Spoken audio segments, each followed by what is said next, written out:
Hi అండి, welcome to Neelu's cooking world.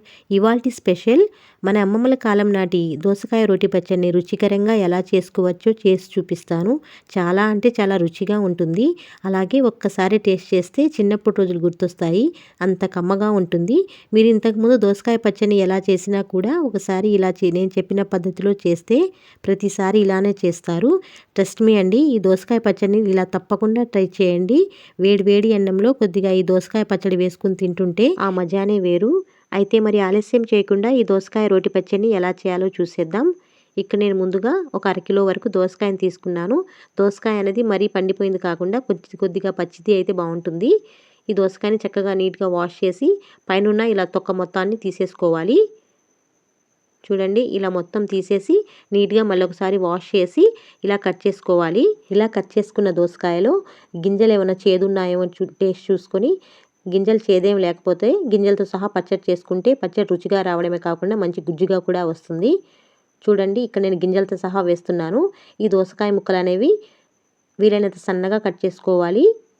ఇలా దోసకాయ ముక్కలన్నీ కట్ చేసుకొని పక్కన పెట్టేసుకోవాలి. ఇప్పుడు స్టవ్ పై ప్యాన్ పెట్టుకొని ఒక 2 స్పూన్స్ వరకు పల్లీలు వేసుకొని మీడియం టు లో ఫ్లేమ్లో పెట్టుకొని గింజ లోపలి వరకు ఇలా చక్కగా వేగేలాగా ఇలా ఫ్రై చేసుకోవాలి. చూడండి, ఇలా కొద్దిగా ఫ్రై అయిన దాంట్లో 1 టేబుల్ స్పూన్ వరకు నువ్వులు కూడా వేసుకొని 1 నిమిషం పాటు నువ్వులు చిటపటం అనేంత వరకు ఫ్రై చేసి వీటిని ఒక ప్లేట్లో తీసి పక్కన పెట్టేసుకోవాలి. ఇప్పుడు అదే ప్యాన్లో 1 టేబుల్ స్పూన్ వరకు ఆయిల్ వేసుకొని మీ కారానికి సరిపడా ఒక 15-20 వరకు పచ్చిమిర్చిని తుంచుకొని వేసుకొని ఇలా కొద్దిగా ఫ్రై అయ్యేదాకా ఫ్రై చేసుకొని ఇందులోనే ఒక 1/4 కిలో వరకు టమాటాలు కూడా ఇలా కట్ చేసి వేసుకోవాలి. టమాటాలు పచ్చిమిర్చి కొద్దిగా మగ్గేంత వరకు ఇలా కలుపుకుంటూ ఫ్రై చేసుకోవాలి. ఇప్పుడు ఇందులోనే ఒక 2 వంకాయలను కూడా ఇలా కట్ చేసి వేసుకోవాలి.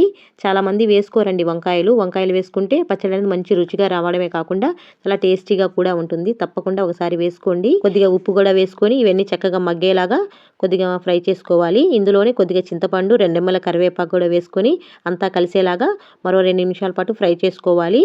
మనం దోసకాయలు టమాటాలు వేసాం కాబట్టి చింతపండు అనేది కొద్దిగా తక్కువ వేసుకోవాలి. చూడండి, ఇలా చక్కగా వేగితే సరిపోతుంది. ఇప్పుడు మనం రోల్ దగ్గరకు వెళ్ళి పచ్చడి నూరుకుందాం. ఇలా చక్కగా రోల్ని శుభ్రంగా వాష్ చేసుకొని ముందుగా నువ్వులు పల్లీలు వేసుకొని మెత్తగా దంచుకోవాలి. ఒకవేళ మీ దగ్గర రోల్ లేకపోతే మిక్సీ జార్లో వేసుకొని గ్రైండ్ చేసుకోండి. ఈ విధంగా మెత్తగా నలిగితే సరిపోతుంది. చూడండి, ఇప్పుడు ఇందులోనే మనం ఫ్రై చేసి పెట్టుకున్న పచ్చిమిర్చి, వంకాయలు, టమాటాలు కూడా వేసుకొని అంతా కలిసేలా ఇలా ఒకసారి చక్కగా దంచుకోవాలి. మీరు ఒకవేళ మిక్సీ జార్లో వేసుకోవాలన్నా సేమ్ ప్రాసెస్లో గ్రైండ్ చేసుకోండి, సరిపోతుంది. చూడండి, ఇలా చక్కగా మెదిగితే సరిపోతుంది. ఇప్పుడు ఇందులోనే కొద్దిగా జీలకర్ర, రుచికి సరిపడినంత ఉప్పు, ఒక 4-5 వెల్లుల్లిపాయ రెబ్బలు కూడా వేసుకొని దంచుకోండి. ఇలా పచ్చి వెల్లుల్లి వేసి దంచడం వల్ల ఫ్లేవర్ టేస్ట్ చాలా బాగుంటుంది. ఇందులోనే కట్ చేసి పెట్టుకున్న దోసకాయ ముక్కలు, ఒక మీడియం సైజులో ఉండే ఉల్లిపాయను కూడా వేసి కచ్చాపచ్చాగా దంచుకోవాలి.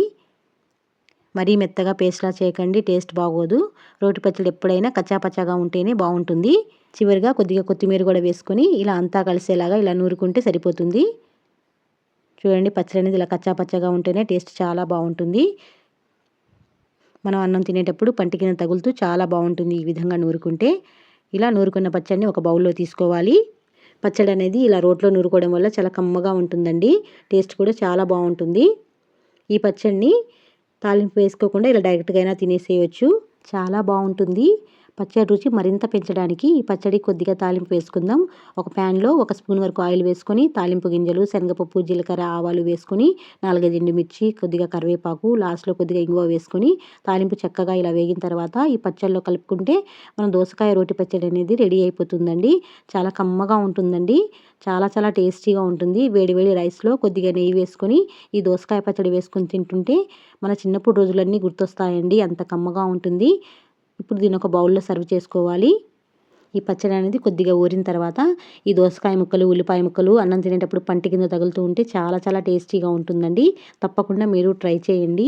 మీ ఇంట్లో కానీ దోసకాయలు ఉంటే ఈరోజే లంచ్లోకైనా డిన్నర్లోకైనా ఈ పచ్చడిని ట్రై చేయండి. ట్రై చేసి టేస్ట్ చేశాక మీకు ఎలా కుదిరిందో కమెంట్ సెక్షన్లో ఫీడ్బ్యాక్ ఇవ్వడం మాత్రం మర్చిపోవద్దు.